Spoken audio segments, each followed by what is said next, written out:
So our next speaker today is Dr. Jessie Brown. She is a UBRP alumna and a postdoctoral research fellow at Columbia University Irving Medical Center. She is was the first in her family to attend college. Dr. Brown was also the Pen Pals coordinator for UBRP back in the 2010-2011 academic year. And Dr. Brown was a UBRP participant from 2009 to 2011 under the mentorship of Dr. Joyce Schroeder and Dr. Raymond Runyon. Dr. Brown graduated in 2011 with her bachelor's degree here at the U of A in molecular and cellular biology, as well as biochemistry, molecular biophysics.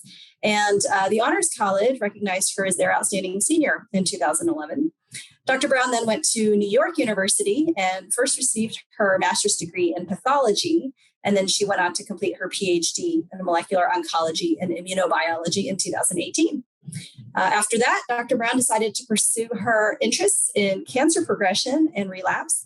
And so she started her postdoc at Columbia University in 2018 as the inaugural Candy and William Ravis Fellow. Her current work now focuses on chemoresistance mechanisms in pediatric acute lymphoblastic leukemia. Thus far, Dr. Brown has co-authored 8 publications, most recently in Nature Cancer, and she's also shared her work on targeted therapies in pediatric cancers as a Forbeck Scholar. Last year, Dr. Brown was selected as a participant for the 2021 American Association for Cancer Research's Early Career Hill Day, where she was able to serve as an advocate for robust and sustained funding for cancer research. So it's our great pleasure to welcome Dr. Brown here today as well. The title of her talk is Characteristics of Individual Cells Following Chemotherapy in Childhood Leukemia. So Dr. Brown, the floor is yours. Okay, thank you, Jennifer. That was so nice. It's kind of funny. This forced me to put together the past, 10 years since I graduated and moved to New York. It's hard to believe that it's been nearly a decade now. I moved to New York in August of 2011. So it was quite a journey putting everything together. And I remember, Jennifer, when I was back doing UBRP, and I think Carol Bender was the head of everything back then. But I remember the two of them fondly and being very supportive of all of us and what we were doing. So I'm going to kind of start this off a little differently, I guess, and kind of give you guys an idea of kind of where I started in my career trajectory thus far. So I was born in Tucson, Arizona, actually. I'm a hometown girl.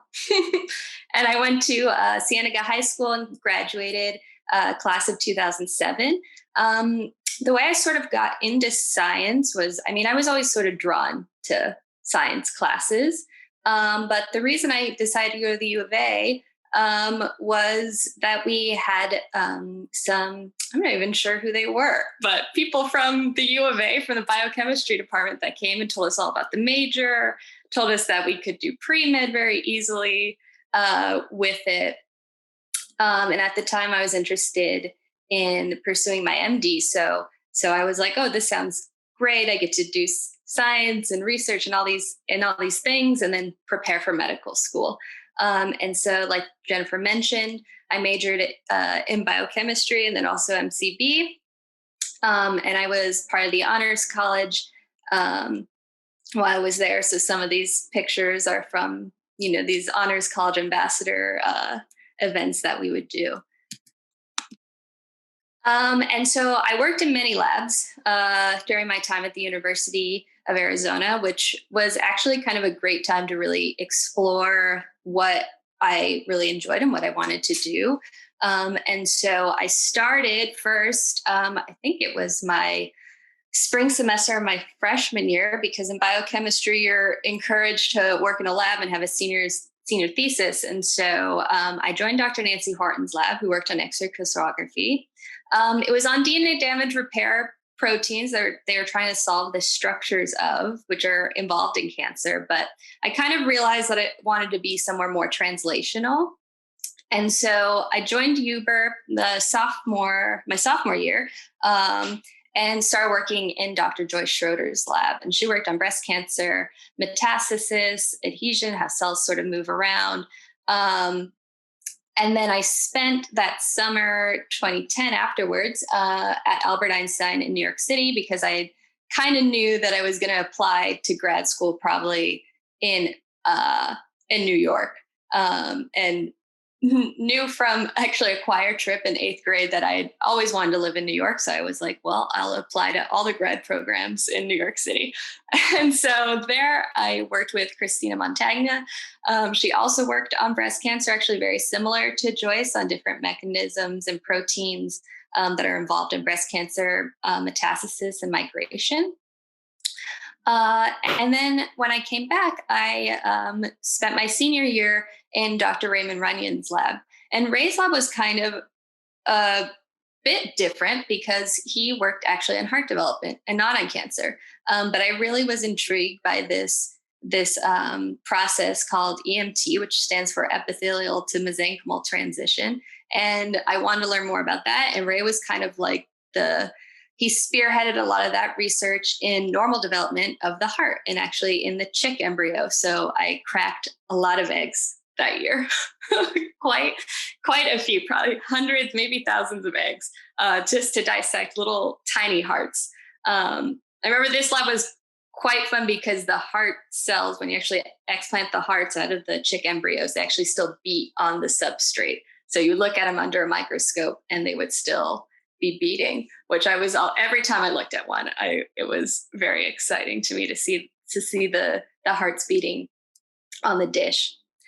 And so I did my senior honors thesis in Ray's lab.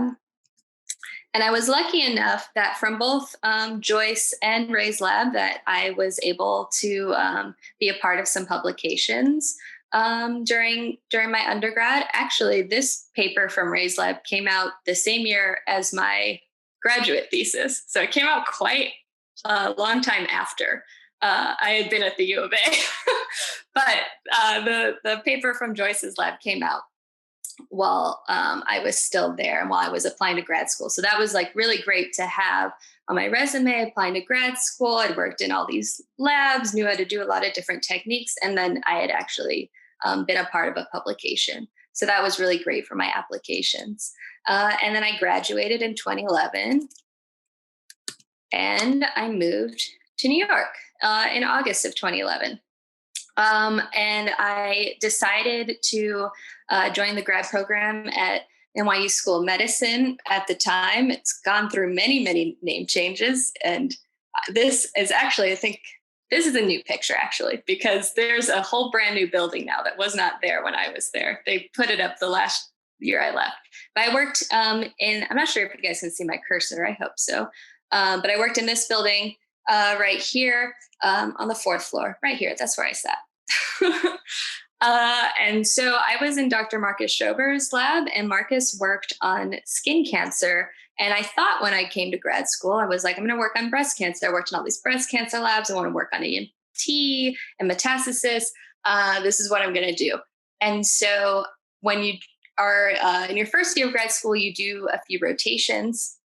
And I had rotated in some breast cancer labs, but I didn't really like the fit of it. I didn't really like the research. And so I decided to try my luck in Marcus's lab. He started, I think, only a couple of months before I did. So he was brand new faculty at NYU. And I really loved the project. It was really interesting. It was all involved with these sort of how cells become resistant to chemotherapy. And go on to seed relapses and recur. And so I defended my thesis in December of 2017. And then I stayed on for a little while as a postdoc, just for a few months before I transitioned. And from there, I moved to Columbia, uptown. So I stayed in New York. I wasn't done with New York City. It was quite a decision process of whether I was going to stay in New York or move somewhere or move back west. But I decided to stay in New York, and I joined Dr. Adolfo Ferrando's lab, and he works on pediatric leukemias. and has quite a track record of working on resistance and relapse mechanisms in pediatric leukemia. And so it felt like a really good fit for me. And also the lab was a much larger lab, much more established PI in the lab. And so I knew I would learn a lot here. And I have learned a lot and continue to. So now I'll kind of go into what I work on. So acute lymphoblastic leukemia, which is a mouthful, is the most common childhood cancer. And speaking of sex differences, it's actually more common in boys than it is in girls. I actually don't have that on the slide, but it made me think of it when Dr. Pareco was mentioning sex differences in pain syndromes. So acute lymphoblastic leukemia results from the malignant transformation of B and T lymphoid precursors. So the cells that are in your bone marrow that will go on to either form your B cells or your T cells. And this cancer results from a transformation in this cell type. And so usually you see mostly in about 80% of cases, the B cell lineage, and about 10 to 15% of children are of T cell origin. This cancer also occurs in adults at much lower rates, but still in adults, it's not very treatable. We'll get to that a little bit. And then the other thing is that treatment strategy in this cancer is actually quite aggressive. And so children receive multi-agent chemotherapy. I've listed the 7 different chemotherapy drugs they get, plus chemotherapy that is directly delivered to their central nervous system. So it's quite tough on kids. We do a good job treating them, which is what this graph shows. So you see down here in the 60s that there was only about a 10% survival rate. But as time has gone on, that we now approach about a 90% survival rate in these kids. The problem is, like I said, we're giving them 7 different chemotherapy drugs, and they really can only tolerate it because they're children and they can bounce back a lot better than adult patients can. The other problem is about 15 to 20% of these children will relapse with resistant disease, and about 40% of adults will relapse. So adults still are in about this, in between this red and blue line range on how well we can treat adult patients that come to the clinic with ALL. And when these patients relapse, we don't have any sort of salvage treatment for them to try. So it's still quite critical that we study this disease more, even though we're curing 90% of kids, that we still have a lot to learn, especially in terms of relapse. And so when I first joined the lab, I hopped on a project with another postdoc in the lab, Koichi Oshima, and he had done whole genome and whole exome sequencing of 175 pairs of patients. So their sample at diagnosis, before they've been treated, when they come to the clinic and they're sick, and then at relapse. And so this is just a big, complicated looking graph to just show all the different mutations that were in all these different patients, our 175 patients in our big cohort of patients. And so if we then looked at B cell precursor ALL or T cell lineage, what we saw, and really these 2 graphs kind of show the same thing, but what we saw was, what we were looking for was to see, okay, is there a genetic mutation in these patients that is only associated with relapse? We don't see it at diagnosis. And is it something that we could maybe possibly target? And really the only mutation that came out as only being present at relapse in both B and T cells was NT5C2. And so NT5C2, another project in the lab found, is important for, maybe I won't go too far back, but for this 6-mercaptopurine, this specific chemotherapy that we use, and it comes out because of the specific chemotherapy. So we kind of knew the mechanism of that one. But as you can see, there's a lot of different mutations here, and we really still don't know what a lot of these mutations are doing. and what the mechanisms of relapse and therapy resistance are in a lot of other cases, because the NT5C2 mutation really only occurs in about 20% of these relapses. So there's something else going on. And so the hypothesis for my postdoctoral project is that genetic mutations, microenvironment-driven signaling pathways, and transcriptional self-renewal programs converge on a small number of master regulators that convert a chemo-resistant state in minimal residual disease, which is at remission, in between diagnosis and relapse, and relapse. And so our questions were, if MRD cells were related to the diagnosis or the relapse populations before or after treatment, what mechanisms mediate chemoresistance in MRD persistent cells, and can MRD-directed therapies improve the quality of complete remission and prevent relapse? And so to do this, we kind of turned to a sort of, I think we can still call it cutting-edge technique of single-cell sequencing. And so in our lab, we're specifically using the 10x platform, but this is basically droplet-based single-cell sequencing. So you take your cells, which are with barcoded gel beads in an oil droplet. Here, you can perform, so you have all your individual cells all in their own little oil droplets, and they actually have the reagent to do a reverse transcription here, so that you can then have a bunch of the transcripts, the mRNA, from each of your cells in each of these oil droplets, and they become barcoded. And then you can sequence these and do a bunch of computational tricks to get back and say, okay, in this one individual cell, this is what the transcriptome looks like.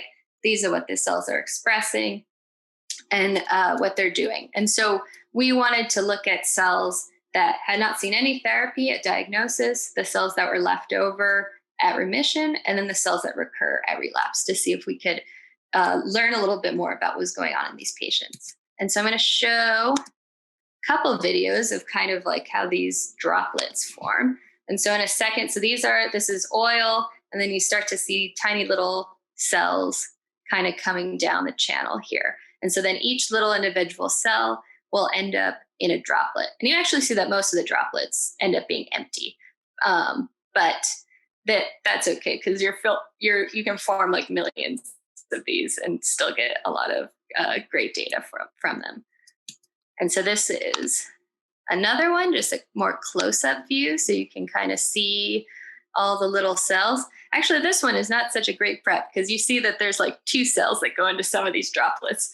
But this is also something that's deconvoluted later when you do some computational tricks.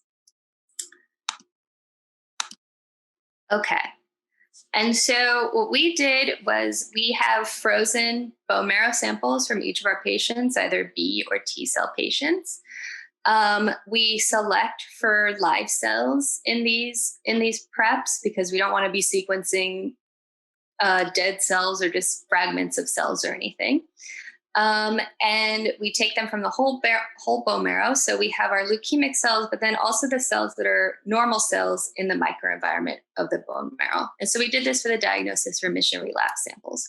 What we also did on the remission samples, since at remission, you should kill most of your cancer cells and only be left with a tiny bit of your leukemic cells, is we enriched for them using antibodies coupled to magnetic beads. So basically, these antibodies have a magnetic bead attached to them. And so we can use markers of B and T cells and pull out our leukemic cells from the prep, and then only sequence our leukemic cells in some of these samples.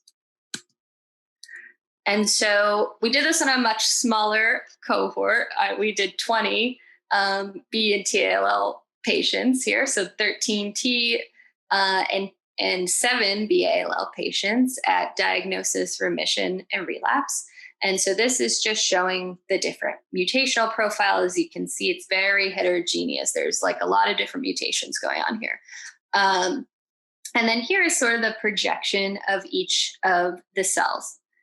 So you you project them on these UMAP plots. It's not really that important to understand exactly what's going on here, just that each little dot here is a cell. And the way that this is kind of clustering each of these cells is based on how similar or different their transcriptional profiles are. So you can see that all these pink cells are very similar to one another, and all these brown cells are more similar to one another. And so you can see we actually sequence almost 100,000 cells in each of these. I'm not going to go into all these computational approaches because there's a lot of them. They take a lot to go through, but this is just to show that we use a lot of unbiased approaches to label all our different cell types that are present in the samples. And what we get left with are cells that we can call as leukemic or cells that we can call as normal in sort of this peachy color. And then this heat map right here is just showing DNTT expression. This is a specialized DNA polymerase that's very highly expressed in leukemic cells that we thought at first that we could use to mark our leukemic populations. But you see here that some leukemia cells in some of these patients actually don't express very high levels of this protein. So even though overall in most patients you would find it very highly expressed, you can't use it for every single patient. And then here are all the different cell types that we find. So in brown are leukemic cells, and then everything sort of in the center of this graph and down over here in the bottom right of this graph are all different normal T cell populations, normal B cells, normal erythrocytes, which are your red blood cells. And you see all these other different cell types that are in there. And so what we noticed first was that we had three different sort of patterns of how cells are relapsing. Either we had pattern one, where cells at diagnosis and cells at relapse really had not much to do with each other. Cells became completely reprogrammed and turned on completely different transcriptional programs than what was present in diagnosis. Pattern two was we had some more overlap between the cells. A few cells at diagnosis that looked like cells at relapse, suggesting that a relapse-like state was already present in the diagnosis sample. And then a third pattern where really both these transcriptional programs really overlapped completely with one another, and the cells didn't really change that much following treatment. What we can also do computationally and with these single cells is we can do pseudotime profiling. And so pseudotime is just sort of like the name suggests. You set up sort of a fake timeline.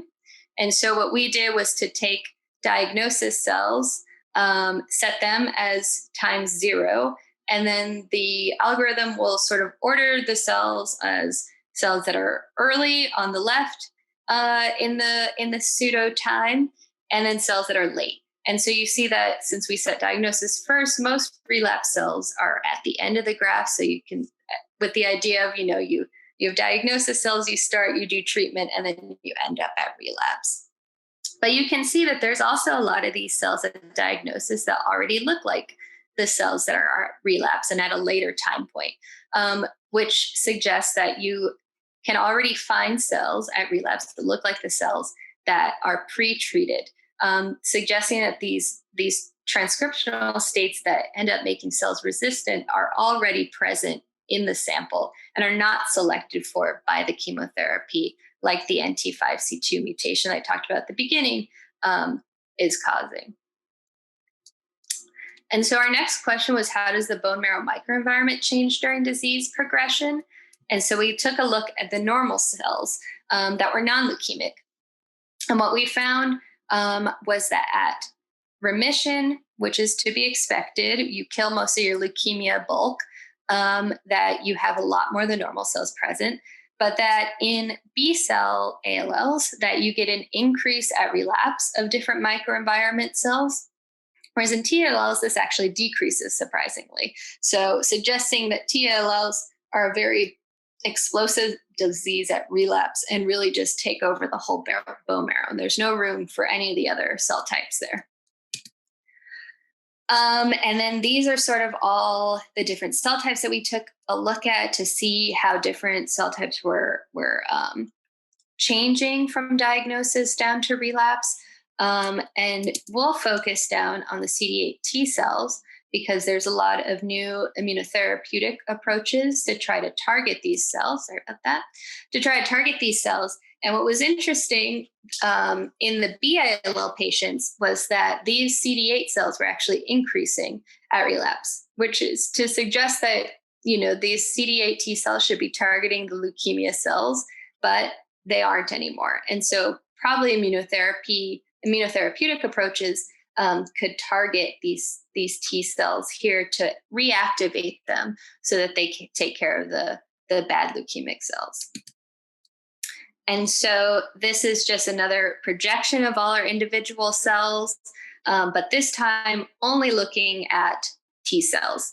And so you see we have so many cells at diagnosis, remission, and relapse, and that actually in diagnosis, they very much favor this part of the plot, and at relapse favor another part of the plot, suggesting that they're expressing very different programs. And when we kind of take a look at what those programs could be, we see that diagnosis cells are enriched for naive T cell signatures. So new T cells that haven't been specified, whether they're going to be cytotoxic or helper or whatever type of T cell they're going to become, while exhaustion signatures were enriched at remission and some cells at relapse, which suggests that the T cells after therapy have become exhausted and can no longer do their job of clearing out the cancer cells from these patients. And so we would want to go in with different therapies to try to reactivate these cells.